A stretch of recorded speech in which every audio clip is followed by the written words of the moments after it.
If you watched our exclusive report earlier this week here on the Jeremiah Patterson Show, you know that we talked about Republicans consolidating power in the states. And one of the states that we told you to keep an eye on was North Carolina. Of course, it was last year during that election that the incumbent Democrat on the North Carolina Supreme Court, Allison Riggs, won her seat by 714 votes. She won re-election. And her Republican opponent, Jefferson Griffin, did not agree with that victory, so he challenged the results. The Clay County Board of Elections rejected it. A recount happened and reaffirmed that Riggs had won that election, but he still remained persistent and consistent in trying to win, attempting to challenge more than 65,000 votes and have them thrown out because he claims and says that they were illegitimate. And of course, his goal here is to ultimately get this appealed to the state's Supreme Court, where he calls the Chief Justice a mentor. And of course, they've already said that they're most likely to rule in his favor. Well, there is now a major development in that story. A North Carolina appeals court has ruled in favor of Republican Jefferson Griffin in a major story that came out this week. And right now, he's seeking to throw out more than 65,000 votes.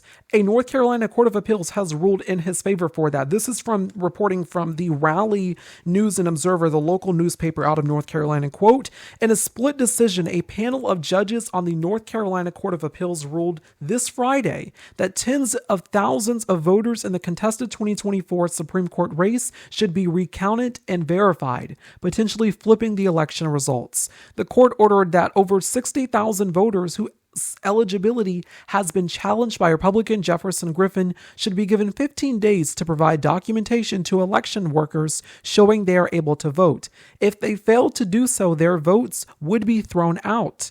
The inclusion of even one unlawful ballot in a vote total dilutes the lawful votes and effectively disenfranchises lawful voters, the panel's two Republicans wrote in the majority opinion. So once again, just so we're clear here, there is nothing wrong with the more than 65,000 residents of North Carolina who voted in the state legitimately. There's nothing wrong with those votes.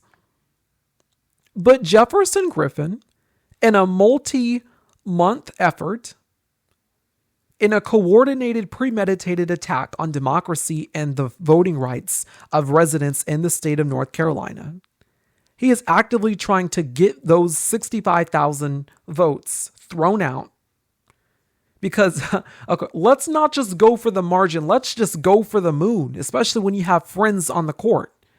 So he's trying to get all these ballots thrown out, including people who voted overseas because they're in the military.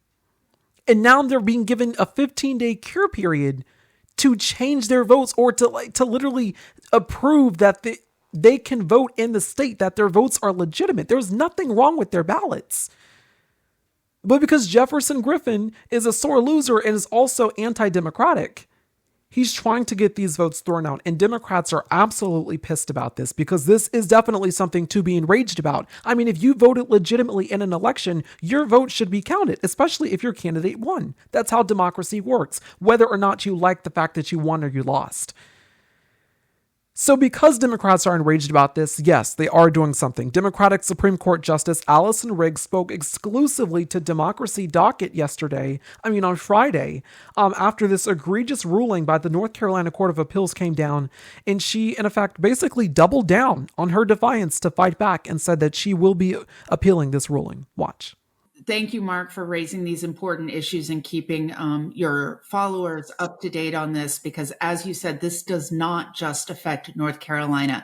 This is like dropping a match in a really dry forest. And if we let this kind of anti-democratic effort take hold, we will not be able to contain it. So this is a fight for the very soul of democracy.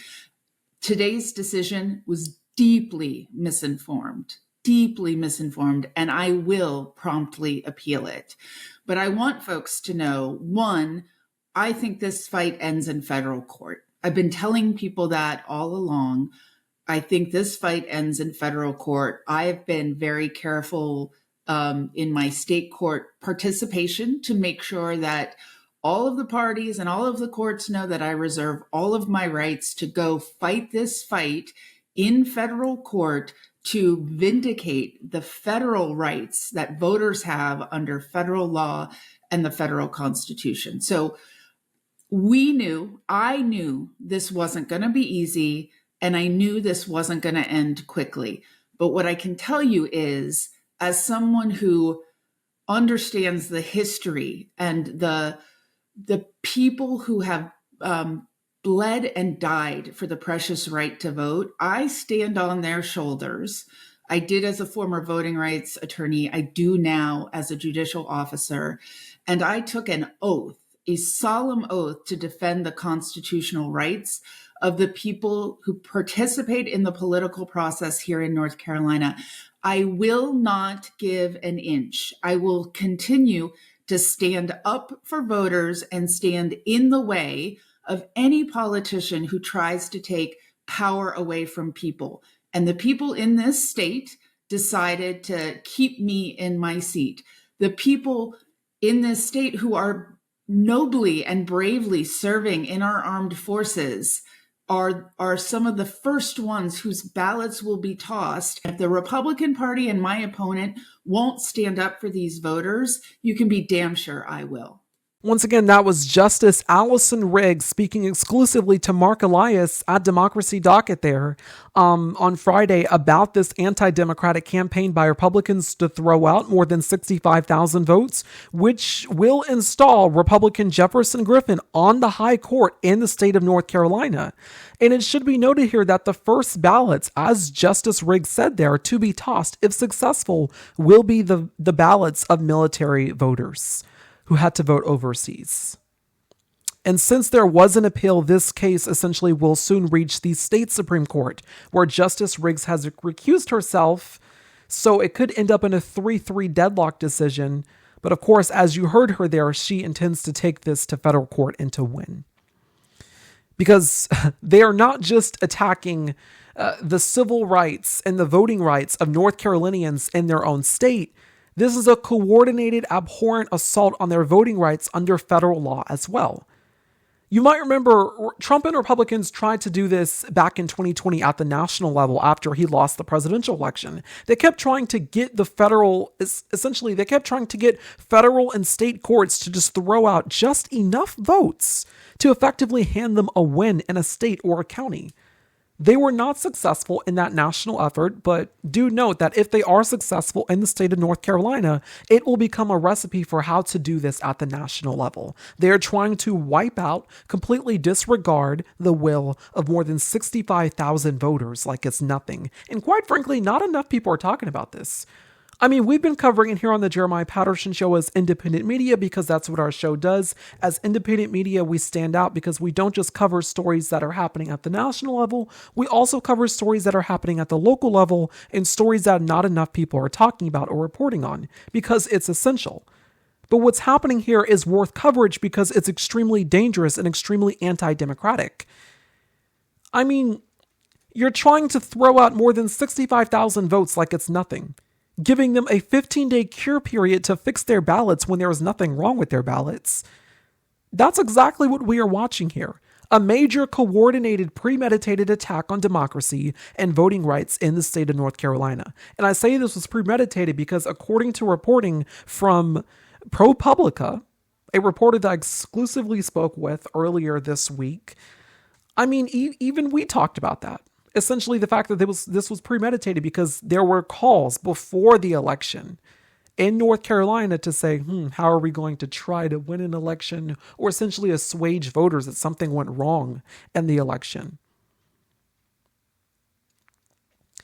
And they are starting this plan in the state Supreme Courts. Because, of course, if you can retain or reshape the courts with judges who will be in favor of whatever you want, even if it's unconstitutional, you will be able to do and effectively get away with whatever you want because they will oblige, especially if a billionaire bought that election.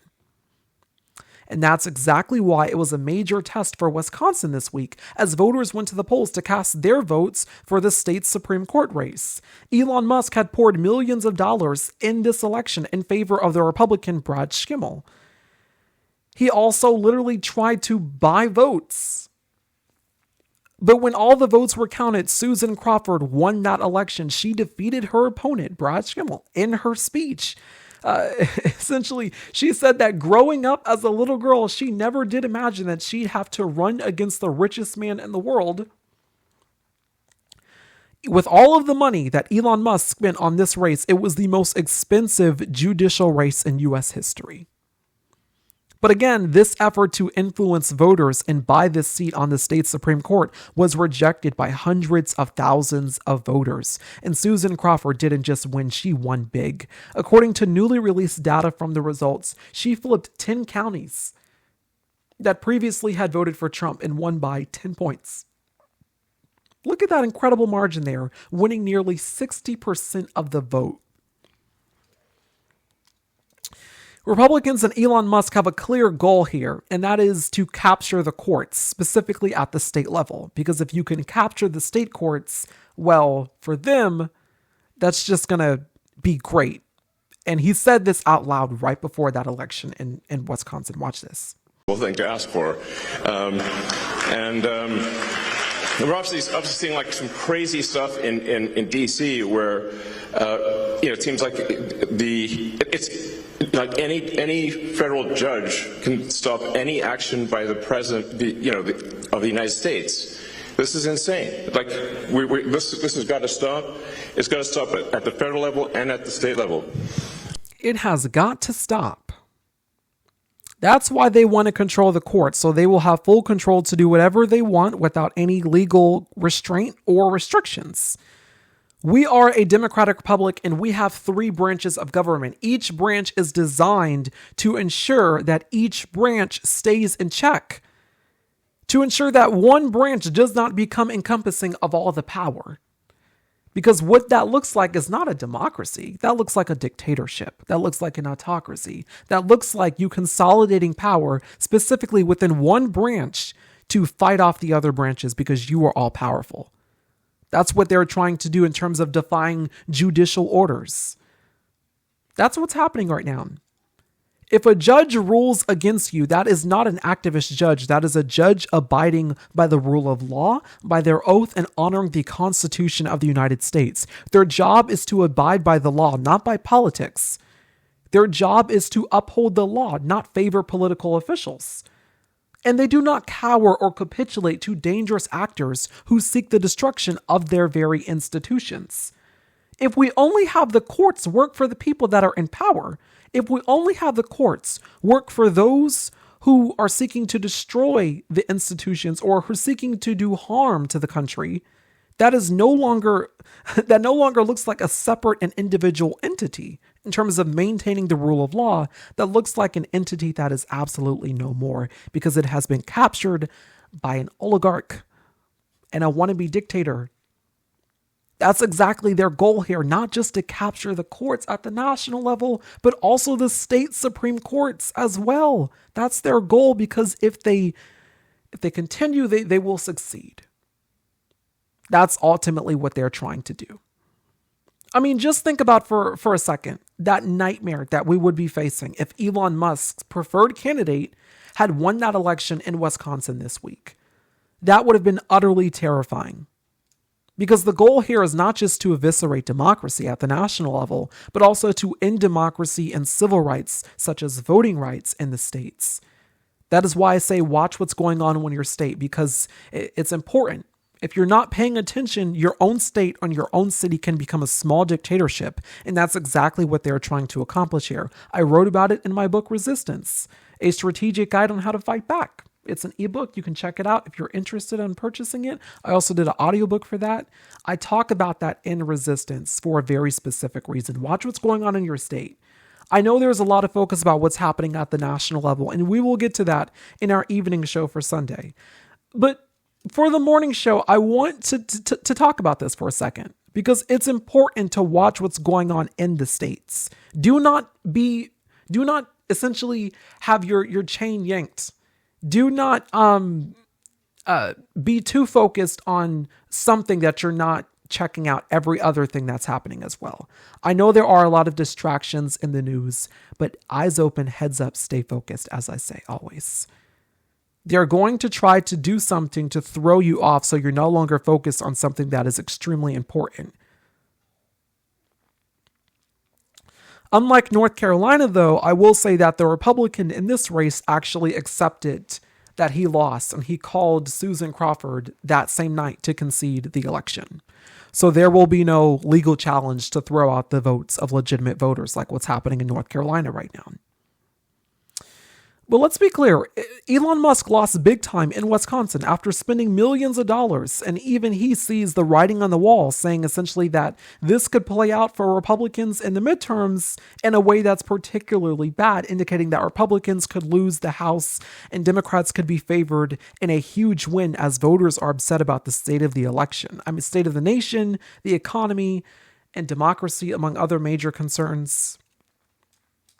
But of course, Elon Musk says that he and his pack will continue to spend millions of dollars on candidates across the country because, of course, that's totally normal. I mean, yes, as I said on the show earlier this week, I mean, it's normal for millions of dollars to be spent in politics on political races. What's not normal is for a billionaire who's actively, eviscerating and eradicating the federal government and doing things like slashing the United States, Peace Institute for whatever reason, and getting rid of key organizations in our government that are essential. It's another thing for him to be buying elections and literally buying elected officials. That is not normal. That's not a normal thing in politics. That looks more like an oligarchy. There were also other two special elections that happened earlier this week as well. Of course, it was Gay Vallimont and Josh Weil in the state of Florida. And in those two special elections in District 1 and District 6, they both were not successful, but they still scared Republicans. This is reporting from Newsweek. Democrats flip Florida County that Donald Trump won by 19 points. Quote, Gay Vallimont has flipped Florida's Escambia County, which strongly backed President Donald Trump in the 2024 election. Vallimont, a Democrat, lost the special election for Florida's 1st congressional district on Tuesday night to the Trump-endorsed Republican candidate Jimmy Patronis. But in Escambia, Vallimont leads Patronis by 3 points, with more than 95% of votes counted. At the 2024 presidential election, Trump won Escambia by 19 points on a higher voter turnout, end quote. So remember how I talked about last week on this show, basically in our exclusive report on how Republicans are consolidating power in the states, that Republicans were kind of getting freaked out here because Democrats were crushing these special elections. Yeah, even though Democrats did not win either of these special elections in Florida, it's still quite horrifying to them that in an off-year special election, when Democrats don't normally pay attention or go to the polls to vote, that Republicans lost a county that they could decisively count on to win back in 2024, and now that's flipped. Because in effect, what this is showing is that there is a trend. Because it's not just Gay Vallimont in Florida flipping a county that Trump won by 19 points in 2024. It's also the other candidates in the state of, Pennsylvania that were able to flip counties that were pro-Trump by 26 points. They were able to flip those counties as well. So what this looks like is, yes, Democrats lost those two special elections in the state of Florida in District 1 and District 6. Republicans won both of those elections. But what this looks like still is, even though they lost, they're gaining huge ground in deeply red Republican districts. I mean, if you're a Republican, what does that say about your party? What does that say about the party that is in control in terms of what people are doing and how voters are reacting to that, how your constituents are reacting to what you're doing in power, with the power that some of them gave you? And I say that it's funny, but it's also really terrifying Republicans here, because in the state of Texas, for example, I'm not sure that people even know that this is happening or that this did happen, but former Houston Mayor, Democrat Sylvester Turner, he went on to Congress to essentially replace former Texas Congresswoman Sheila Jackson Lee, after she passed away, of course, her daughter filled that seat, that vacancy for a minute to honor her mother, and she was a representative in Congress for a second. Sylvester Turner then took that seat on earlier this year to fill that vacancy on in the House. And after he passed away earlier this year, essentially what's supposed to happen if a member of Congress passes away or if they resign, what's supposed to happen is the governor of that state is supposed to announce when the new special elections are going to transpire, right? That's how it works. The governor of Texas, here's the funny thing about that though, the governor of Texas, Greg Abbott, presumably seeing how Republicans are just getting completely shellacked electorally across the country in these special elections, the governor of Texas has decided not to announce a new special election for Sylvester Turner's seat. Yes, he has decided not to announce a new special election for that seat. Because, of course, it's Houston, it's Harris County. Of course, that's going to be a favored Democrat winning that election. But at the national level, what does that look like for Republicans' majority in Congress? That looks like, it's kind of withering a bit because, of course, that would give Democrats still retaining their minority, but becoming closer to getting the majority in Congress before the 2026 midterm elections. And the governor of Texas, presumably scared as hell, as all Republicans are across the country, that Democrats are crushing these special elections and flipping plus 26% points Trump counties. He's decided just not to announce another special election for Sylvester Turner's seat. Craziness. I know. I mean, it's something to talk about because it's something that's happening right now, and in keeping with what Republicans are trying to do in terms of changing elections in states and how states do their elections, there also is something to watch for in terms of, elections at the federal level. You might remember on the 2024 campaign trail, Donald Trump made a series of statements effectively saying that, people just vote for him this one time and you won't have to vote ever again. He made statements like that, or saying, vote for me and you'll be fine. We have so much votes, we don't even need any votes. You don't even have to vote. He made a series of those statements in the 2024 election. And now we are seeing something that I'm not quite sure it's getting a lot of media attention, but we're here to cover it here on the Jeremiah Patterson Show. That Donald Trump is actively trying to rewrite the way that elections are run in this country. Essentially trying to consolidate power within the executive branch to essentially make it to where he's the overseer of elections in this country. And this is particularly dangerous. This is something that happened on Friday night, I believe it was. This story broke on Friday night. You can see the headline there. This is from Axios. It says, CISA braces for deep staffing cuts. What does that mean? What is CISA? So CISA is effectively it's a cybersecurity agency for elections in this country.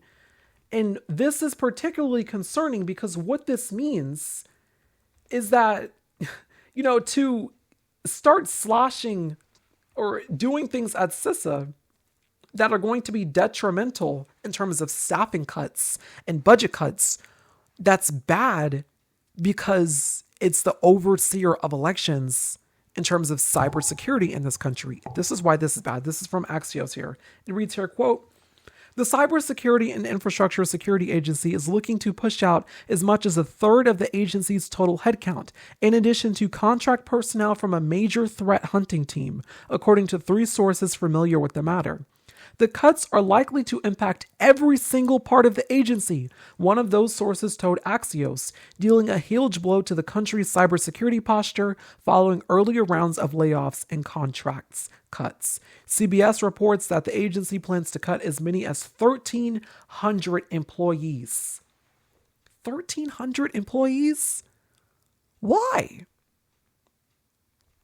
Why would we want to slash spending why would we want to slash the staff in half at CISA? Why would we want to go after CISA specifically? Not too many people even know what CISA is. Oh, what did they do? Quote, the agency has cut funding to several election security efforts, spurring concerns among state and local election officials who relied on the agency for threat intelligence about adversaries targeting their elections. That's what it is. CISA oversees elections in this country, and they're pretty darn good at what they do. Because it's not just the interference of foreign actors, it's also domestic actors as well. That's what CISA does. That's their job. So they're going to go after CISA. That's thing number one to watch. And this is a small story. I say this is a small story and to pay attention and keep your eyes open, heads up, and stay focused, because what they're trying to do is throw so much at you that you don't even notice this late Friday night news story. And it's almost dropping in a way where it's like, oh, people are, they're so exhausted by the news. They're overstimulated. They're not going to care about this small agency, CISA. What the hell is CISA? Who cares about that? No, it's absolutely terrifying that they're going after CISA, but they're counting on you not to pay attention. They're counting on you not to watch people like me that are going to report on what they're trying to do. So that's thing number one to watch. They're going after CISA. This is also reporting here from CBS News a couple of weeks ago about Democrats essentially suing Trump to block Trump effectively from gaining more control over the FEC. Because, of course, in recent weeks, Donald Trump didn't just gain power over the FEC. Donald Trump gained power in a way that he was able to illegally fire one of the board members on the FEC, one of the commissioners on the FEC. You cannot just fire people on the Federal Election Commission. You can't just do that. But what he's trying to do is consolidate power over the FEC. Because if you can get the FEC, you can control that the way elections work in this country. He's trying to make himself all-powerful and all-encompassing of the power, consolidating that power within the executive branch. This is reporting from CBS News here. Quote, National Democrats asked a judge Tuesday to issue a preliminary injunction halting an executive order signed by President Trump that gives him more control over the Federal Election Commission. The Democratic National Committee, the Democratic Senatorial Campaign Committee, and the Democratic Congressional Campaign Committee filed a federal civil lawsuit last month challenging the executive order, alleging it was a naked power grab by Mr. Trump to assume more control over U.S. elections. In February, Mr. Trump signed an executive order to curtail the authority of independent regulatory agencies. The independent regulatory agencies officials who wield vast executive power must be supervised and controlled by the people's elected president. What? That does not sound at all democratic. That, quite frankly, sounds dictatorial.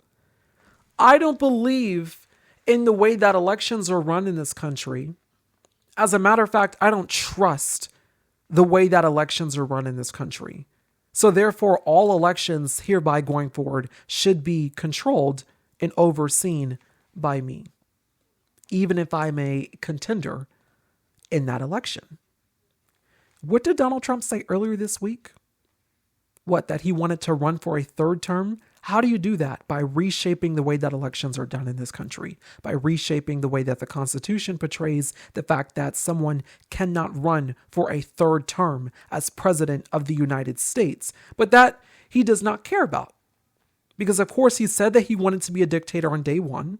He wanted to be president of the United States forever. And now they're actually trying to make that happen by getting rid of CISA, rewriting the way that elections are done in this country, and also to consolidate power over the FEC.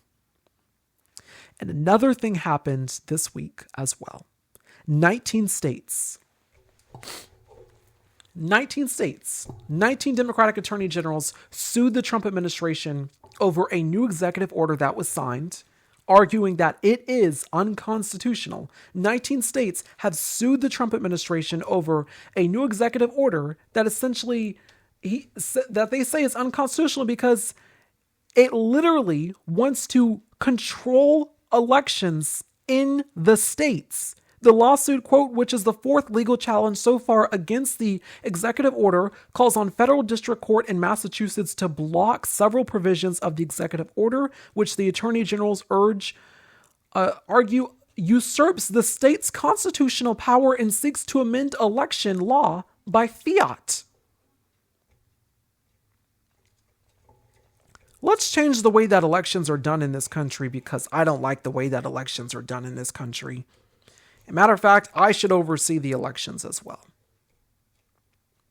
He's counting on you not to watch this video. He's counting on you not to share this video or to comment and to ask questions or to do deeper research. He's counting on you to be dumb and to be so out of, pocket in terms of your thoughts because you're not focused or you are not, you checked out. He's counting on people to check out because you miss important stories and headlines like this. This is what they are trying to do. This is what they are trying to do in this country. They're trying to change the way that elections are done. At a time when Republicans are losing. At a time when Republicans are losing districts that they should win because Trump won those districts. At a time when Democrats are crushing special elections and flipping counties that they were not previously going to flip. And winning Supreme Court races, defying the odds of a billionaire who seeks to eviscerate not just democracy at the national level, but at the state level. At a time when Democrats are absolutely crushing it right now. There is a coordinated assault to change the way that elections are done in this country so that he is able to have more power. And that only he, can oversee the way that elections are done in this country. And this is happening right before the midterms, 2026. But it's also happening before several other key races that are going to be happening in this country. I mean, it is not hyperbole to say that Donald Trump is unpopular right now in the White House, that he's an unpopular president. Hundreds of thousands of people, millions of people marched in the streets yesterday, not just in all 50 states here in the United States, all over the world, to protest the evisceration of the federal government, to protest the evisceration of human rights, to protest the evisceration of voting rights, to protest the slashing, the mass firing of federal government workers. They protested in stark defiance to what is happening right now. From Oregon to Hungary, these protests were not just in the United States, they went global.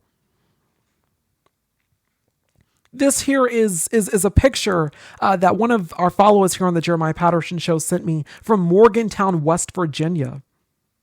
Residents just packed in what appears to be like essentially a local outside stadium,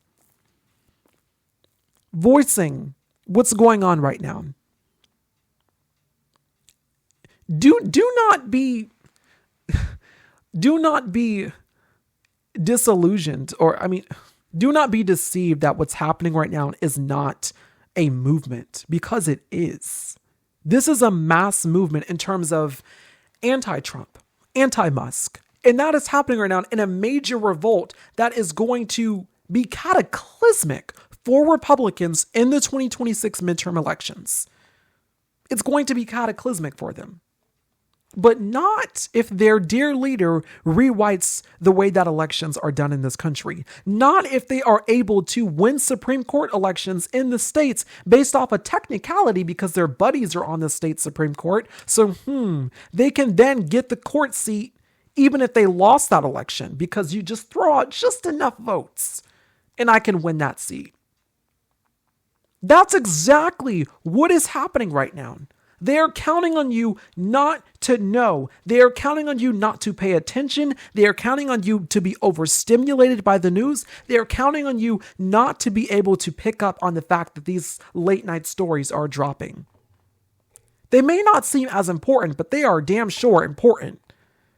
Because what this means is that if they are able to get control of the way that elections are done in this country, not just at the federal level, but at the state level, they will have coordinated together